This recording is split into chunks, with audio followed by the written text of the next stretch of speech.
They use the word. I think it's spelled a little bit. I think it's I spelled just wish it was A. something. Oh, yeah. Yeah. Yeah, yeah. So Okay. I have a gift card. Don't think we have everybody on Zoom yet. There were a couple people that said they were gonna Zoom in, but we can get started anyway. Just so everybody knows, everybody in the room, why don't we just go around and introduce ourselves? I'll start. I'm Ann Creek. I'm the Director of Community and Economic Development for the city. Wayne Mallor, resident of Bangor. Dominic Rizzo, resident of Bangor. Suzette Furrow, resident of Bangor. Mike Burrow, retired military, worked for the VA, got 40 years in government service, resident of Bangor. Hey, I'm Elaine Thomas. I am the Director of Community Impact at Heart of Man United Way, and I'm also a resident of Bangor, downtown Bangor specifically. So I love living here. all right. So our guest today is Elaine, and I'm gonna just turn it right over to you. Like go over what's happening at United Way. Sweet. Let me Talk about it. do a.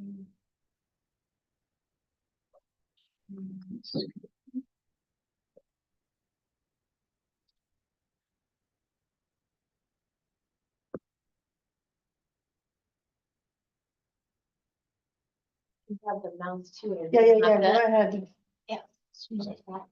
Well, Oh, I'll give a little overview, just, I think probably most of you are familiar one way or another with the work that we do at United Way, but just a little overview of what our general scope is, and then specifically what we're doing with our new nonprofit hub and kind of the ways that there are synergies with what you all are trying to accomplish at Livable Communities with the work that we're trying to do there, and also selfishly solicit some feedback from all of you about ways that we can align our work and make sure we're all pulling the train in the same direction. So, we serve 6 counties in Maine. We're based in Bangor. We serve a region that's pretty large, pretty rural for the most part. Hancock, Penobscot, Scottsbluff, Somerset, Waldo, and Washington counties. So we go all the way out, Somerset and Scottsbluff County, and all the way out to Washington and Hancock County. And our mission is to mobilize communities to action so all can thrive. We have some priority areas that were developed in 2018 based on community surveys and opportunities to listen to our nonprofit community and just residents in general about their priorities and areas of need that they felt were most pressing for our communities. That developed the first three, so supporting basic needs, including food, shelter, and heat. We do a lot of work, particularly around this time of year with heating assistance. We support a collective approach to treating and preventing substance use disorders. So we work in concert with lots of different community organizations through funding and through other collaborations to address substance use disorder, and then supporting early childhood development and education in our communities. And that includes lots of different things. And it's actually expanded a little bit beyond early childhood and into youth as we look at initiatives around youth mattering and mentoring and making sure that we're supporting youth throughout their lives. And then we've added this 4th goal area in the past handful of years around supporting the nonprofit sector, and specifically nonprofit staff members, helping them to upskill and helping board members to support their organizations effectively, and increase collaboration, reduce duplication, kind of all the things that we're all hoping to do, coalescing it around a particular goal area for us. So I'll talk most about that goal in the coming slides. We do a lot of different things at United Way. I think that sometimes it's both an asset and a downfall, that folks maybe don't have a sense of exactly what we do because we're doing a whole bunch of different things. But it can kind of be split up in programs and funding. So of course, folks know us for our funding. We fund nonprofit partners on a 3-year grant cycle, which is great because it allows them to have that stable funding for those 3 years and not have to worry about reapplying every year. Some United Ways have a 2-year cycle, some have a 1-year cycle. We're proud of our 3-year cycle. We have a couple of different funds that support nonprofits off cycle. And then of course our fuel assistance fund and a crisis response fund that gets activated during times like the pandemic. We have programs though too. We also operate a few different programs. We operate lots of drives, so food drives, baby supply drives, any sort of other basic needs drives that arise needs in our partners. We try to address those pretty swiftly. We also have a volunteer matching website. We support 211 Maine. We raise awareness around ALICE and populations that are above the poverty level, but still struggling to make ends meet. And then, of course, the Community Hub and Bundle, which is our early childhood program that started in Muscatatuck County and is expanding to Waldo, Washington, and Hancock counties and just rolled out earlier this year. So that's an exciting new thing as well. So getting into the nonprofit capacity building piece, we've been listening to the sector for a number of years now. Of course, we are lucky that we have some familiarity with our partners and talk with them really regularly about their challenges and have since we started, because we've always had a great nonprofit network. But as we've been listening, we've kind of realized that there are things that we are poised to address. So these are a couple examples. There are quite a few capacity gaps for our sector, not only in the Bangor region, but also more broadly in our rural regions. So, you know, affordable training is limited. Tech can be limited, especially for meetings. You get a lot of nonprofits running meetings that are hybrid out of a room with like laptop, and they don't really have the setup that they need to run those effectively. And the lack of board pipelines. So pipelines of trained, effective, willing board members who are going to support their organization, whether that's in a working board position or in a governance board position. Staffing wise for nonprofits, it's a fair amount of burnout and turnover. I think we all see this regularly in a variety of sectors, but I think the nonprofit sector struggles with this, especially in direct service positions or kind of middle management positions where folks are dealing with the goals of the board and also trying to support their staff that are doing really oftentimes demanding, hard, kind of emotionally challenging work and having struggles supporting them. Also, if budgets are tightened, oftentimes staff are let go and then other staff are taking on enhanced responsibilities, perhaps without the support that they need to do that. And then key leadership positions, when they're vacated in our region, there's often a void of others to then take their place, and then organizations struggle after those transitions. And then, of course, just general infrastructure barriers like expensive office space. You need to rent a boardroom and have that square footage all the time when really you only need it maybe a couple of times a month. And then volunteer matching being pretty scattered across our region, limited opportunities for folks to use their volunteer time off in their corporate positions, unsure of where to plug in to do that, really missing out on a key mass of volunteers that could be really useful for these nonprofits that need some extra hands. On the flip side of impact of the nonprofit sector, certainly we all are familiar with impact on a kind of human level. They're doing really important work in our communities, but on an economic level, they contribute a lot to our economy. People often don't think about that. They think of them as just kind of the helping sector and not that they're contributing back to this general ecosystem. Lots of jobs in our region. In our region alone, 17.8% of the workforce is employed by a nonprofit. That's a lot of our folks in our community that are relying on nonprofits to be successful and to support them as employees. And then, of course, wages come along with that. When you say the region, Yeah. are we talking about Greater Bangor? Is that? That region is our 6-county region. So, yeah, Counties, okay. yeah, we serve That's Hancock, Washington, Penobscot-Piscataqua. Thank you. Yeah, absolutely. Kim, while we're talking about that, do we have a breakdown of by county?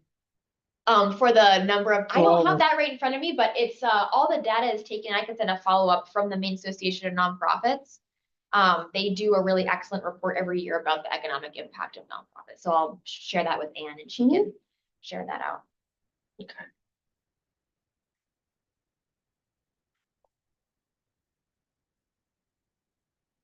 Note to myself. There we go. Okay. So that's kind of where the hub came to be. We looked at a lot of different spaces in Bangor. We were very grateful to have some generous support from ARPA funding to acquire and renovate a space. And we ended up finding our home in the Evergreen Woods complex across the street from the Humane Society, and it's been wonderful. We moved in last October. And the goal of this, of course, is a space. I'll Which talk about, building are you in? it's 101. So you turn Oh, in, you yeah, turn left, and then, yep, kind of on your way out there. There we are. Tyler Tech used to be in this building. So we're fortunate to get it at a good price and able to renovate it fairly quickly. Of course, this space is, physical in nature and has all those components to it that I'll talk about in a second, but it's also, the programming side is very hybrid to make sure that we're serving our 6-county region and our partners that are, out in Somerset County and Piscataqua County and out in Washington County. So it's both a space and a set of programming strategies. This is gives you a little sense of the floor plan. I just like to show this, not that it's means a whole lot if you're not kind of physically in the space, but just gives you a sense of the flow of the space. So we have our lobby, and then this whole wing, both floors, is rental office space. 4 of them on the patio level have been rented already, so that's exciting. And we're just getting ready to actually start advertising in earnest to get some folks in the space, prioritizing people who are interested in being part of a nonprofit community like this. So not just wanting space, but wanting to contribute to a really vibrant, collaborative setting that is mutually supportive. Of course, we have our boardroom and we have our offices kind of along this hallway here. We have a pretty large room off this hallway as well. This was kind of 2 separate rooms, and we renovated it to be one larger space that can host 34 people training style. It can also host 64 people kind of lecture style. So it can host a fair amount of folks and of different configurations, which has been really fun. It's been very highly used so far. Several times a week there are folks in here. Yeah, I can close I can it. grab that. Sorry. I know I wanted to keep it open so people knew where to go, but yeah. And then some other little things, meeting rooms too, and also a volunteer center will be kind of off the lobby here. And I'll talk about the goal behind that. Our second level, of course, we have a training center, which has been great. We'll have a patio, so some indoor-outdoor space, co-working space, lots of storage, a little wellness room for staff too, which has been fun. Kind of having this space has allowed us to have some of those extras that oftentimes nonprofit staff are not used to having any sort of amenities of any kind for their work. So it's nice to be able to add those for staff that are working really hard. This is what the space looked like before. So we had to use our imagination as far as what it could become. It has been renovated in quite some time. This was our training room, our lobby. This was half of the event center and our boardroom. And then this is all these spaces are renovated. So our lobby, our training room, our event space is kind of set up with high top tables, and then our boardroom. We're really lucky to have some great partners on renovation and able to do that pretty quickly, and the whole building, which was awesome. More spaces, wellness rooms, one of the office spaces, one of our hybrid meeting rooms, and then some co-working space. So as far as the strategies that we're using to kind of guide our programmatic work, we have 6 of them. So I'll go through those fairly briefly, and certainly if there are questions, happy to expand on them. A goal is to strengthen the skills of the folks who work in our nonprofit sector. So how do we strengthen their skills of resilience, build their capacity as professionals, whether they're experienced or emerging, help nonprofit interns really gain the experience they need to possibly pursue a career in the sector.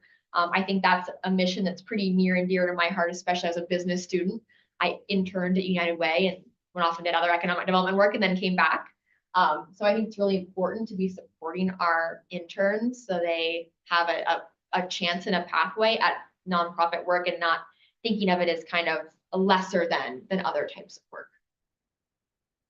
Of course, the shared space and services, so high quality meeting rooms, office space, infrastructure, the goal of which being to reduce costs. So nonprofits are paying a subsidized rate for their own office space and not having to pay for other square footage than they're able to use. which has been great so far with the nonprofit that we have that moved into the space in early January, has really appreciated that they've used the training room, they've used the meeting rooms, they've used the event center for different trainings. They have CPR trainings and other things for their staff that they've just been able to have right on site in this space, which is wonderful. And those relationships that are being built too between kind of our staff and their staff as we sort of navigate what it's like to be under the same roof with different missions, but sort of a similar overall goal. Down the line, we'll be doing more programming related to nonprofit incubation. So that's something, and not incubation. I say that because certainly we want to incubate nonprofits that are have a new idea that's going to create impact in our communities. But at the same time, I used to work in the kind of business advising world, and I used to kind of joke that I feel like I advise people not to start businesses more than I advise them to start them. Because oftentimes there's an idea that can be combined with another organization, or you're kind of need to steer another direction. So helping folks who have ideas either plug into folks who are already working on that particular idea with, and bringing their own ideas to that, or if genuinely is a new idea, helping support them in starting the right way, making sure they have all of their financials in order, making sure that they have a strategic plan and a business plan for their organization so they can actually be successful. That'll be down the line. Something that's coming up a little more eminently is board leadership and development. So we're going to have a cohort. I think the date for that will be either later this summer, early this fall.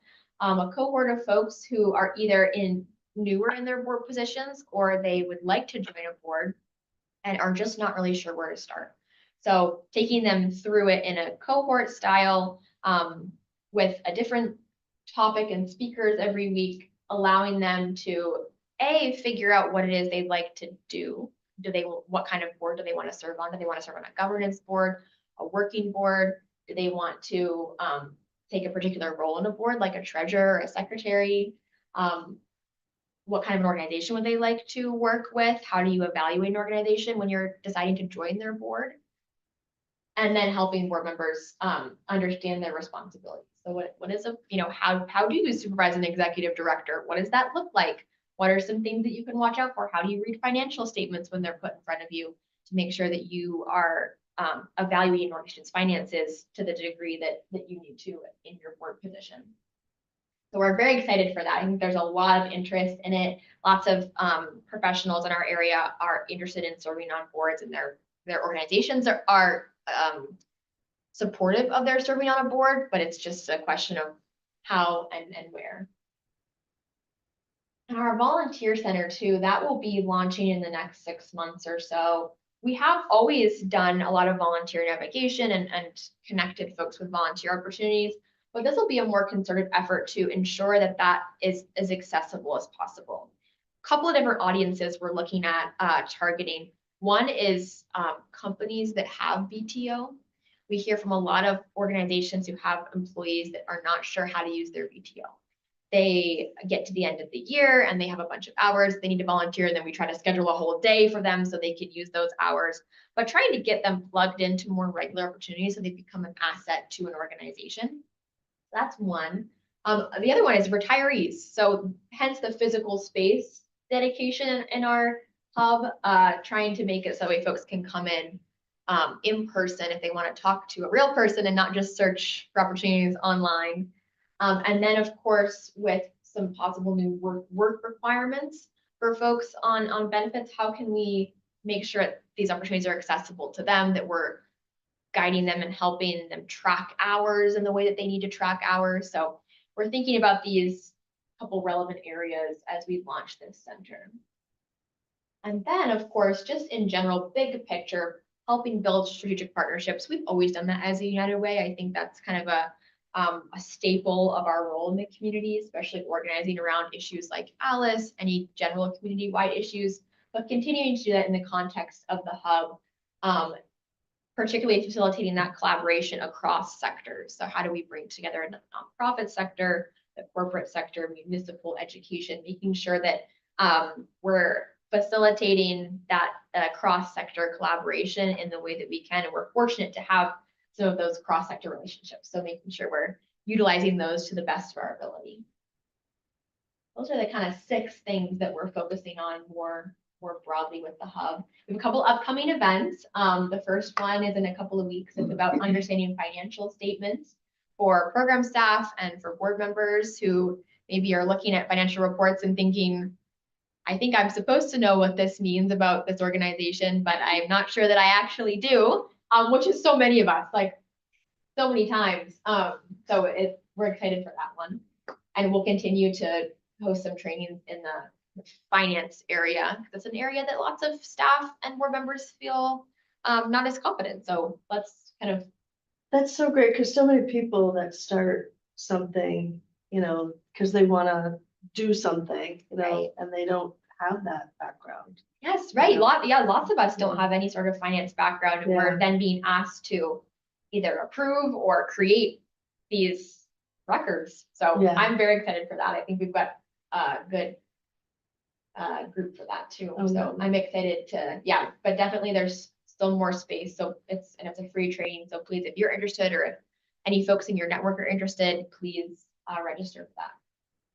Oh, are you saying that anyone can go to that or? Yeah, anyone. Or, Yeah, any community member who is, at all adjacent to the sector and wants to learn how to read these statements is absolutely welcome to go. Or even if you just have personal interest and think maybe, you might be in and around those statements at some point and want to have a better sense of what's going on. And then we're hosting one in early March. Our marketing contractor and I are doing that one. It's about Canva. So it's pretty powerful graphic design, free for nonprofits platform. Lots of nonprofits are using it, but we're going to talk about kind of start from the basics. How do you create your brand kit in Canva to make sure your materials look consistent and professional? And how do you utilize your own created templates in Canva? So, again, the consistency across the board is really great for your donors, for the people you serve to kind of have a clear sense of who you are as an organization, and your visual identity is a huge part of that. So we're excited to host that as well. And both of these, they say they're at the hub, which is true. But if folks are interested in a link to those and having them be hybrid too, we're open to that. We're just kind of trying to see what folks are most interested in, but willing to accommodate that too.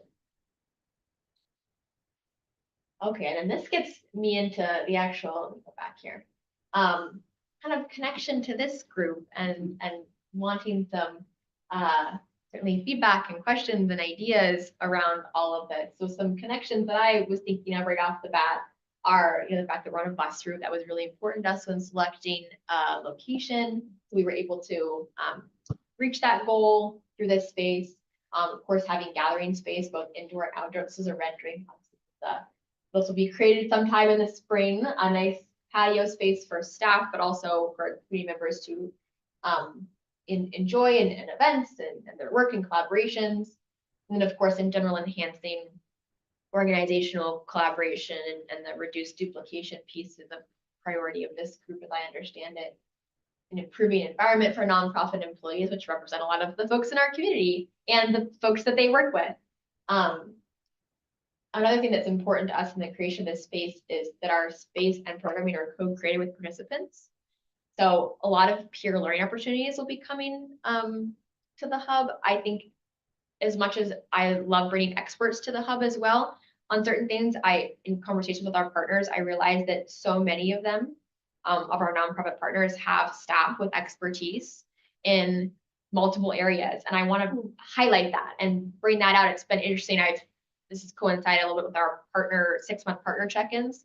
So I have a meeting with each of we have 32 partners now. We have new numbers this cycle, so I haven't committed to number yet, but they have been talking about the work they're doing, and I've been kind of planting the seed for them to feel perhaps comfortable sharing some of that with a wider audience in an effort to educate, inspire folks across the network.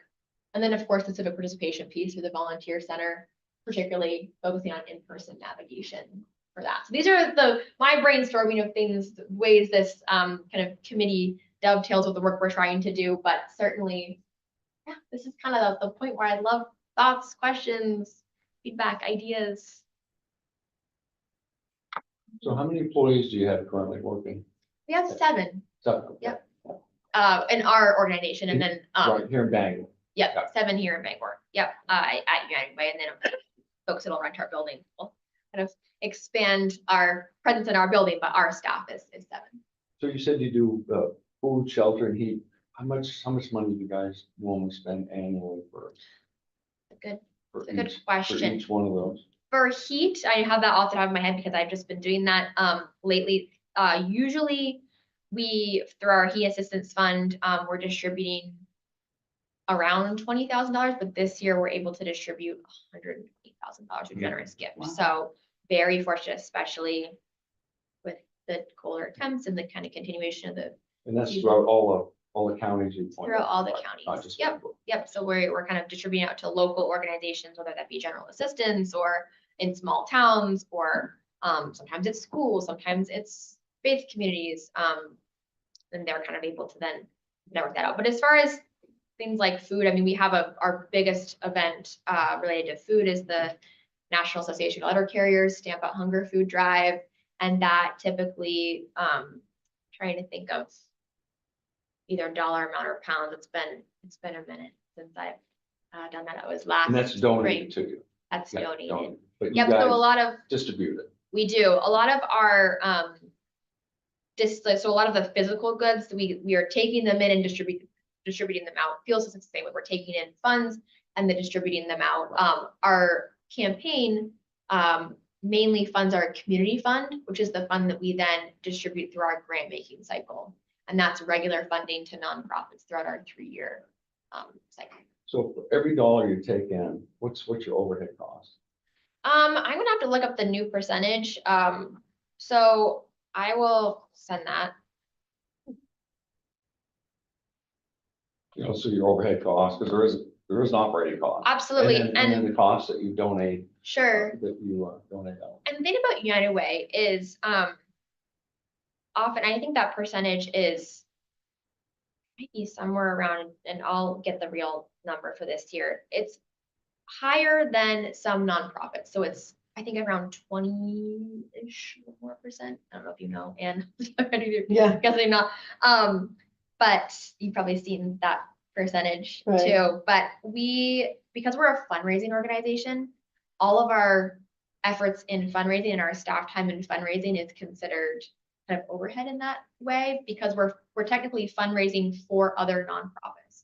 So because we're distributing so much money, I think it was 2.3 million over the 3 years was going to go out to our nonprofit partners. That money has to be raised through community campaigns. So that is included in the overhead.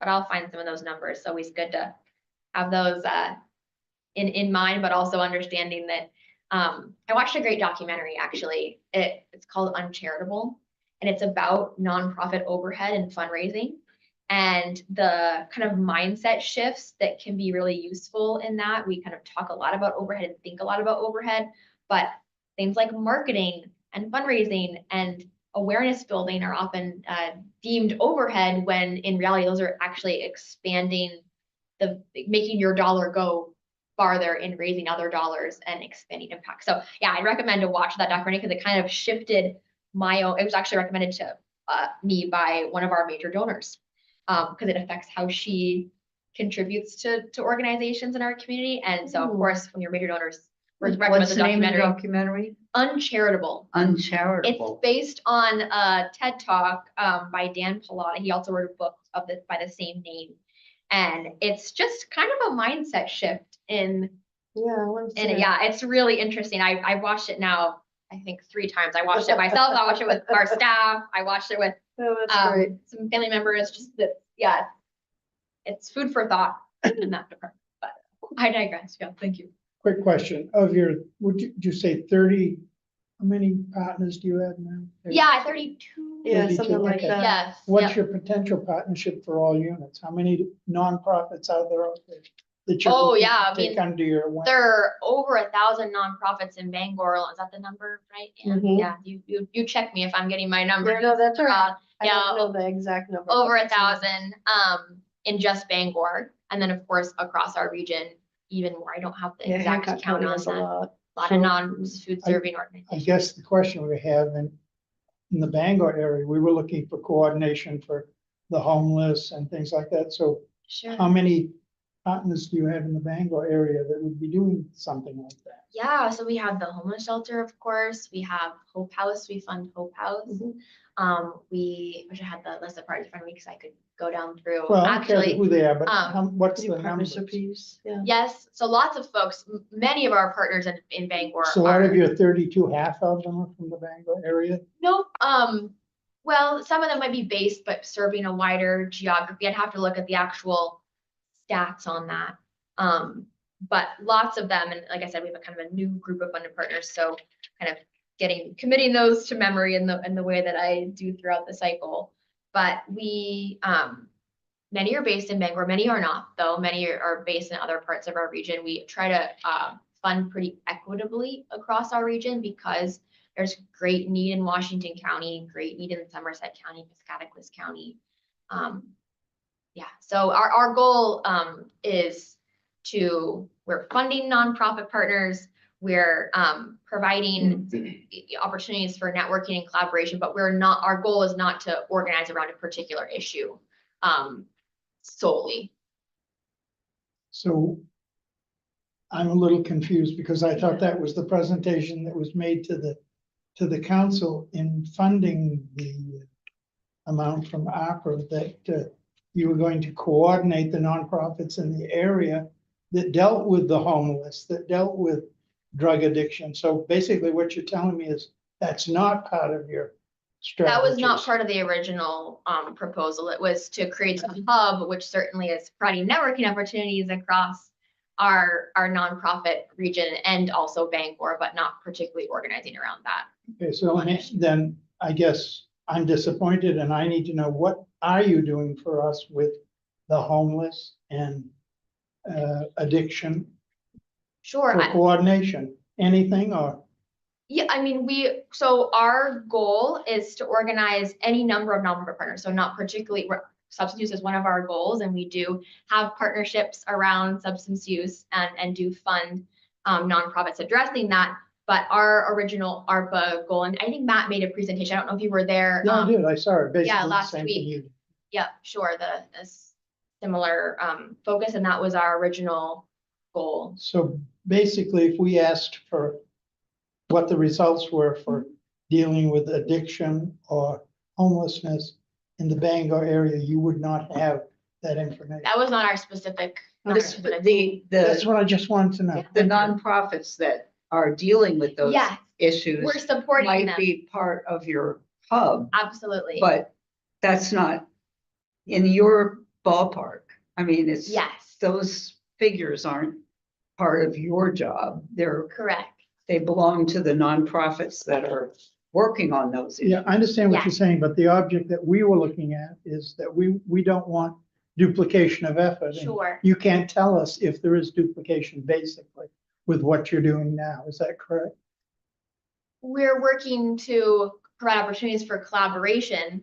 I certainly duplication is a constant problem, and certainly we don't propose to be the lords of the nonprofit sector where we can necessarily reduce that based on our own activities, but we can provide opportunities for collaboration and partnership. We fund these nonprofits who On a then volunteer basis, though, from them. Yeah, I understand what you're saying. Basically, you have no. I mean, they control. fund existing nonprofits. That's right. that's what they do. Yeah, I understand that, but that wasn't what was told to the council at one point in time about what the hub was going to be. The object was to have a place where we would have the nonprofits and we would prevent having overlap of work, not having three nonprofits doing the same project. So there would be cooperation. I don't see that here. I have an example of many of our partners are working certainly a similar issue, but a good example is we fund 3 programs that provide shelter. One is the homeless shelter, one is the Hope House, and one is a transitional housing program. And if you don't have all 3 of those programs, one is a low barrier shelter, one is a shelter that welcomes different clientele, and the other is a transitional housing program for folks kind of trying to transition out of Out shelter of into housing. homelessness. Right, so by funding these three nonprofits, we're not funding duplication, we're funding a couple of different angles addressing the same issue that are all really important. And I was just talking to Preble Street, they operate Hope House. Right. And they said that they could not do the work that they do without the homeless shelter and vice versa. They need each other doing their particular type of work. And they collaborate. Like if the homeless shelter has additional beds open, folks from Hope House may come over and vice versa. So they are working in concert and collaboration. I think there's a lot more collaboration that's happening than folks are giving the nonprofit sector credit for. There's a lot of really good relationships that are built, especially in the Bangor area, that are creating some strong community infrastructure around things like treating substance use, preventing homelessness. So, do you have a list of the partners or is it I do, yeah, it's available on our website, but I can also send the list too. And then, when you say like you fund the homeless shelters, what percent, like you don't fund 100% of No, so what percent, So or we- where do they get funding from? You know what I mean? Like sure. other sources or?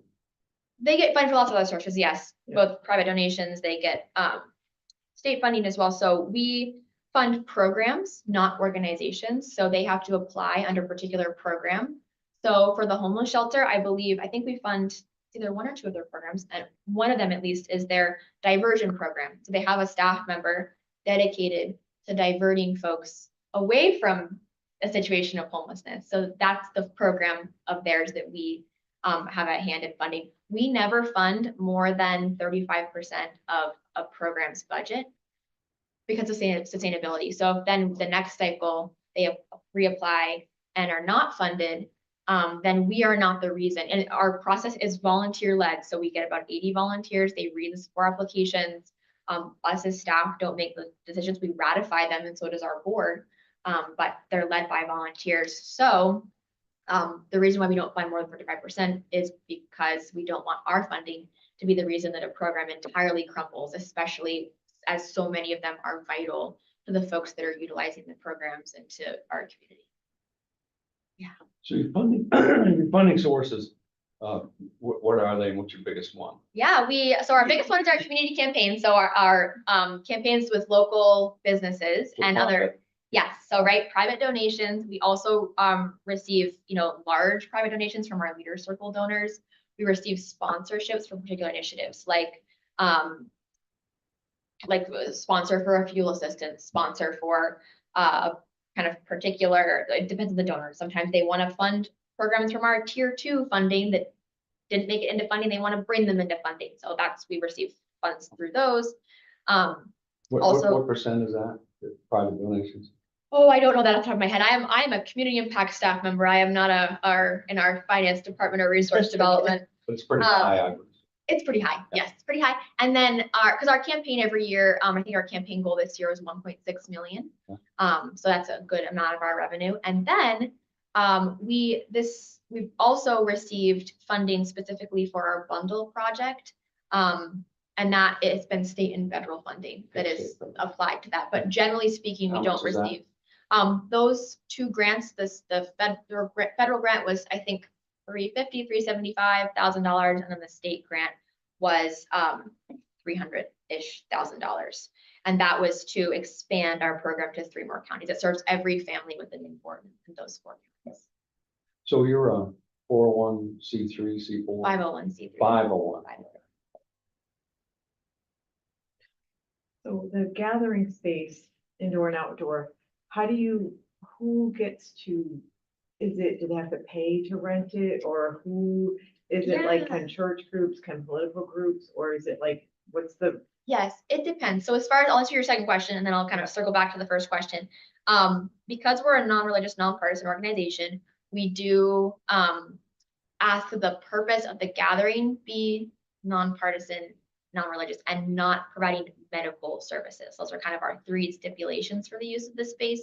But certainly if it were a religious organization that, we're hosting a board meeting, like a business meeting, or something that was not explicitly religious in purpose or explicitly, certainly partisan is something that we hold pretty carefully because United Way is a nonpartisan organization. And then for the revenue generation piece, we have a couple of different tiers. So we have the cost if it's just say it's a corporation and they want to rent it for their staff party or something. We have a rate for that.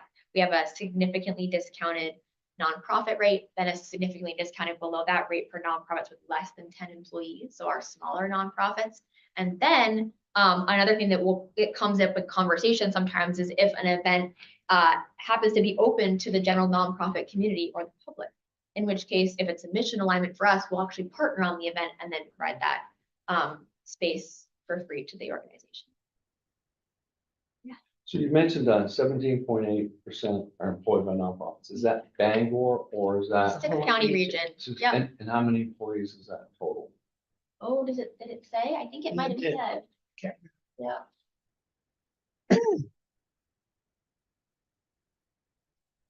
Oh, I bet it did. Okay. Yeah. 27. Yep. 27,000 jobs? So can you do that math in your head? Okay. Yes, 17.8% of 27,759. so that's the percentage, Yeah, 27,000. so that's. That's the Number 27,000 of is jobs. that's the 17%. That's the number Right. of jobs that, Yeah. that makes up So, the and the 17%. payroll is what's? Oh, that's the 17%. Yes, Yeah, That yes, number, that number. 27,000. correct. So what is your payroll like month or annual? Is that 1 point? No. Okay. No, this is general in the region. This is not us Right. as a You know what the payroll is? for United Way. The Payroll for all, 17.8%, I think that's the 1.4 billion. that's annually. Can we get the PowerPoint? Yeah. Or. Yeah. Okay. Absolutely. And I can follow up with some of the MAP data around the economic impact of nonprofits is very fascinating, and that MAP does a really good job collating that every single year. For I the think state. It's kind of like what we asked, but how do you know who's providing what out of all the, like, what's the difference between Penquist providing heating assistance and United Way providing, like, how do you not overlap? I don't know how to. Yeah, I know exactly what you mean. Yeah, and we're going through this process right now. So we don't directly provide. So if you get the people that need heating assistance and you've got the organizations providing it, we are up here. We're not providing the heating assistance to people. We're providing it to the organization. So Penquist does receive, say, each example of Project Heat, which is the News Center Maine telethon that happened in January. That money gets distributed out to United Ways in Maine, all of the different United Ways, and then to all the community action programs in the state. So the United Ways, what they'll do with the money is they will solicit applications for that money from local organizations, municipalities for supplemental general assistance, faith communities, other nonprofits serving people in other ways, but they also have clients who have need of heating assistance and distribute it out that way to them. The CAP agencies will use it to support their fuel assistance program. So they administer LIHEAP, and they'll also use it to supplement LIHEAP or to provide funding to folks who don't qualify under LIHEAP because they maybe make a little too much, and then they'll use it for emergencies and crisis situations for them. Yeah, so no duplication in that. Like, it's just basically like, how do we make sure that anyone who is in need of this assistance is able to access it in the way that works across our region. And then another question, so how much space is rented out right now, or, on your building? Yeah, we have 13 office spaces available for rent. Actually, it's more like 12 because we're using one for some interns, and then 4 of those offices are rented right now. We haven't advertised it yet. It's just only been informal conversations because we're kind of waiting until we were settled in the space and had a good handle on kind of our own operation there, because we went from renting a space to now owning a space and wanted to get a good handle and just do kind of one tenant at a time to get a sense of anything that we missed as far as our documentation or our structure. I know, like, there's been a lot of publicity about what happened in Lewiston, like Gateway Services. Is there any way you can make sure that someone that rents isn't like a home health agency that actually is not really providing? Oh, yes, we're very you know. Yeah, we're careful, in the same way that we're pretty used to being careful with our funded partners. So we're kind of taking some of the same measures we do with them, with our tenants, in that we, want to make sure they're financially solvent too, and all of that. I mean, you certainly can't prevent something from happening kind of after the fact, or, but we do our due diligence, in vetting any sort of partner, and that includes tenants.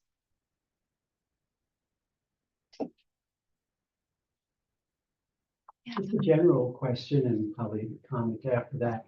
How long has the United Way in general been around? Not just here in Maine, but Oh, in general, yeah, so our United Way since 1937, the United Way in general, Wow. yeah, we're Yeah. coming up on and our I'm 100th. sorry to interrupt, but I just remember as a child riding the subways and always seeing Yes. little signage about the United Way and always thinking all the wonderful things that the organization does. So it's been Yes. around since the 1930s. Yes, Wow. I think, honestly, so I think that the story of how United Way started is an interesting one. It kind of sounds like a beginning of a bad joke, but it was a rabbi, a clergy member, and then a woman. They all started this together. So I enjoy making that joke sometimes. But they started this as a way to, and also United Way in Bangor started a similar way of like community chest. So, how do you, and United Way in general started, I think it was basically pennies off the paychecks of labor union workers, and have a way for them to contribute. That kind of, the cool part about United Way is it makes philanthropy really accessible and to lots of different people. So a lot of our donors get a couple of dollars from their paycheck, and that's how they contribute to campaign. And they're just as much a part of campaign as any other major donor. Thank you. Did you have the date? October 16, 1887, Yes, so the in date Denver, before. Colorado. Yes. Wow. Yes. But yeah, was it a priest, a rabbi, and she was a school teacher or something? Walk into a. Yes, exactly. A priest, 2 ministers, and a rabbi. Yeah, That's great. yeah. So, how many counties is it that the Heart of Maine United We Way? serve 6 counties. So, 6. did you get, I know you got some funding from Penobscot County. Did you get funding from those other counties? No, we didn't receive it because our project was going to be based in Bangor. And certainly they could have, but we only got funding from Penobscot County and then Bangor. And you're in Bangor because, why is that? Because it's a hub. Right. Yeah, the hub because the population. Population, we also started in Bangor, and it makes sense for us to be here. A lot of our partners are here. But we certainly do a fair amount of travel across our region. So the other counties didn't contribute anything really. So No, that's No. correct, yeah. They receive, they don't contribute. Right, then they do contribute lots. We have folks in our other counties who contribute through campaign, so. Seems unfair for Our- Penobscot County. I mean, seems unfair for our county that we contribute the most and the others contribute nothing. Seems a little unfair. Sure, I think you could think of it that way. I think a possible way to think about it is that we are, because we serve such a rural region, just the resources aren't there, and that just because, someone is a single mom in Washington County doesn't mean that we want to kind of forget about their needs. It's still Maine, right? It's still, I guess, certainly we want to take care of our community and our immediate community, which is really important, but also taking care of our state is important, and some of these communities are really rural. It's And you also have important- donation campaigns in those. All in across, businesses. yes, all across the 6 They counties. got skin in the game. Yeah, well, actually, one of our major donors that contribute to the hub, she lives in Waldo County. do they have, so the people that work at the hub here in Bangor, do they travel? Or do they have any kind of satellite office or? No satellite office. Oh, well, the folks who are tenants, they are based in different parts of the state and have offices and staff. As far as us, our 7 folks, we do a fair amount of travel. I mean, some of our programs are in these counties when we are, operating them. We make sure that we connect with our partners in other counties. It's important, I think, because we serve a pretty wide geography. We really prioritize serving our rural regions too, just as much, certainly Bangor, we're here, we do a lot in Bangor. But we also have partnerships and really strong relationships across our region. So the list of partners is online. Yes, it is on our website. So if you go to what we do, and then I think it's like who we fund or something. Okay. And that's, you can see the partners and the programs and which counties they serve. Sometimes they serve multiple counties. I do think it is confusing though over, there's so many nonprofits and how do they Sure. don't seem to know what, you know what I mean, if they're not Yeah. receiving services or, you know, there's Yeah. some type of coordination. Absolutely. And Oh. duplication is an issue. Yeah. I think it's certainly something that we have on our minds in the way that we organize opportunities to come together. So, you know, around particular issues, we try to organize among our partners. They love the chance to have partner convenings. We host a breakfast for all of our new partners so they can kind of get to know each other. We do, and I know I personally do a fair amount of like connect you with you. Like the other day we're funding a coalition called the Waldo Alliance for Mentorship that is serving youth in Waldo County, and they are trying to look for training opportunities for their mentors. And they're another one of our programs is through the Penn Bay Y, and they have funding from us available for training education around harm reduction and substance use disorder. And I connected those two last week because then she can provide training for that, you know, coalition. So many, all the time, we're connecting these dots. We can't do everything. We can't, you know, reduce all the duplication and connect all the dots, but we can do as much as we can within our networks. Yeah, because that's something I wonder too, is how much is being done for, to prevent substance abuse. problems. Yes, that's a lot of our, funding. Thank you, Wayne. It's good to see you. Yeah, I have another meeting at 12. Yeah, no worries. Thank you. Take care.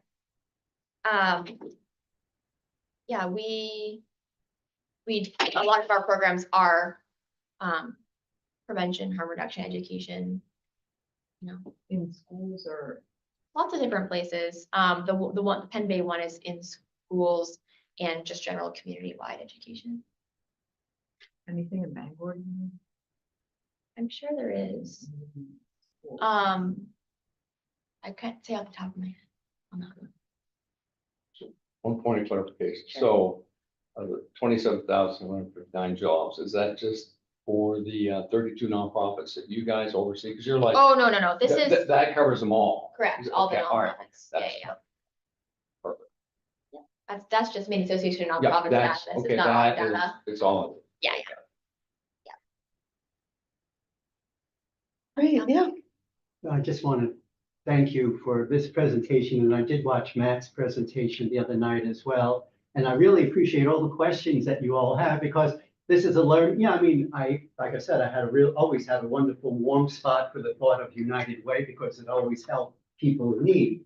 But I never got into the details of Sure. knowing, and you're doing, in your presentation, your answers are Right. relevant, and you're able Oh, to, good. in most cases, and you're able to get the information, that might be needed in the future to answer, other Thanks. questions that maybe you weren't. So as a resident of Bangor, I just want to say I'm very thankful for the United Way. I mean, I'm not using any of the services, but I may, you never know. I'll Any of us volunteer, could, I'll yeah, volunteer. right. And I certainly appreciate the fact that as a resident that some of the ARPA money went to you, because I'm looking at and hearing the results. And we couldn't ask for a better way to use money that's helping so many people in so many different ways, overseeing things. So Thank you so much, Dominic. I thank you, appreciate Matt, that. and thank the United Way. Yay. Thank you very much. Thank you. Yeah. All right, well, thank you. Yes, thanks, Yeah, Ann. thanks for coming, and Yeah, it was great to connect with this group. Anytime, any questions folks have, we're really, open dialogue about this is great. And I'll send some follow-ups around some of those to Ann, and she can.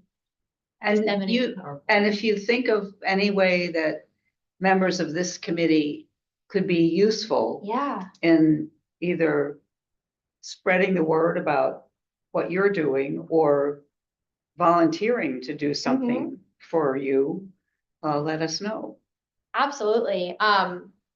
Thank you for that. It's absolutely, I certainly take you up on that. I think something we're looking at right now and something I was kind of in building mode and now I'm switching pretty much entirely, aside from obviously managing the building's existence, to programming.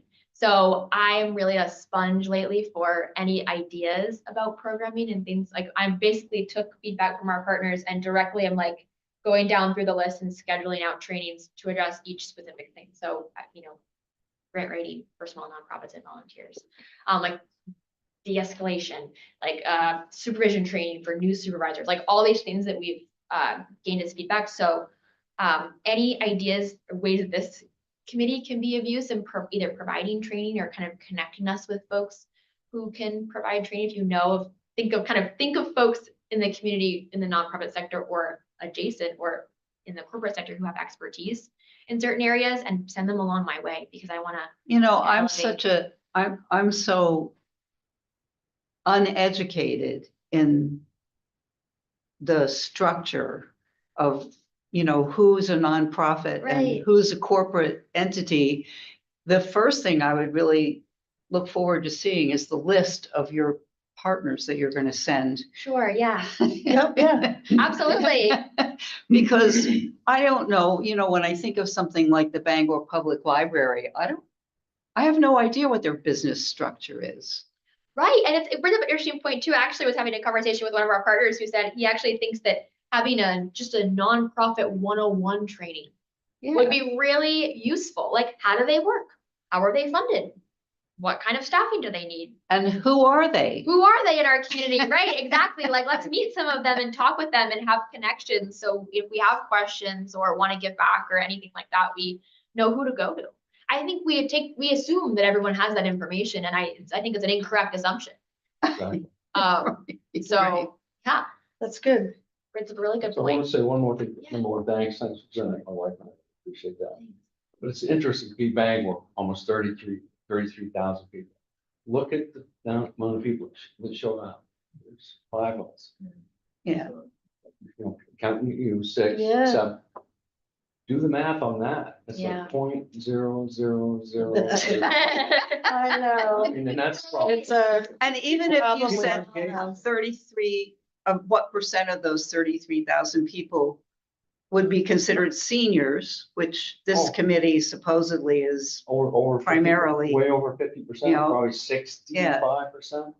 So we're 5 out of Oh my God. 20,000 or 15,000. There used to be a large crowd that, sometimes it'd be 20 to Yeah. 30 people around the Still, table. that's a small number. That is still a small number, but once they opened up the, I used to get the name of the center in Brewer. The senior center. senior- Yeah. I should remember. What's the name of it? Durgan Center. Anyway, once that was developed, that's the majority what people wanted. Yeah. So Yeah. that's how we lost it. I think, and are most of these people still on the mailing list? Yeah, they are. They're getting what we all get, so, but you're right, I think It's, this in general, there's always, not just this group, but a lot of groups. in they general. complain, but they don't show up. Right. Yeah, yeah, I know. And my goal for this committee is to give people a way to come in and be able to find out what's going on and, Right. without having to run for council or get on a regulatory Right. board. Like they can still be Low part barrier of, way to. yeah, figure out what's going on and be able to ask questions. So the key, a lot of organizations are stuck with this, is how do you advertise to get people to come to your group? And Yeah, that's something we struggle with. I know you guys are struggling with it because We it shows struggle by with it the, at you know, this you guys, city. it shows by the number of people that are actually here, which is, it's not a good representation of Bangor. It's like, they don't care. yeah, Yeah. it's hard. Well, And people are busy. I think a lot of people have no idea we exist. A lot of people have no idea Right, yeah. that we exist. They don't Definitely. even know that we're supposed to be a livable community. What does that mean? What does that We're mean? trying, right, right. Right. I know it's hard. Lots of folks organizing around really important things, and kind of elevating all those together, I think is, like a good way to Important, approach. right.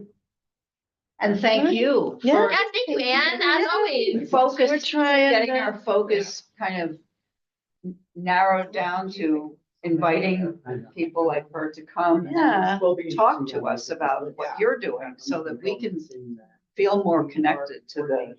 Well, And let me know if there's somebody you want me to get to come in and speak. Like, I want to know Yeah. how this works. Right. You know, It's just a drop great me a use line, for these meetings. Yeah, it's you know? Yeah.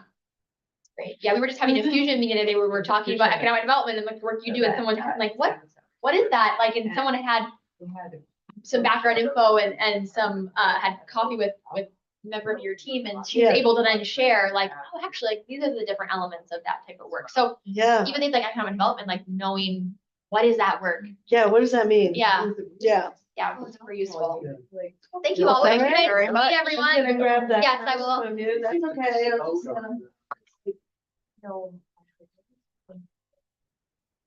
Enjoy the sunshine a little this afternoon, hopefully.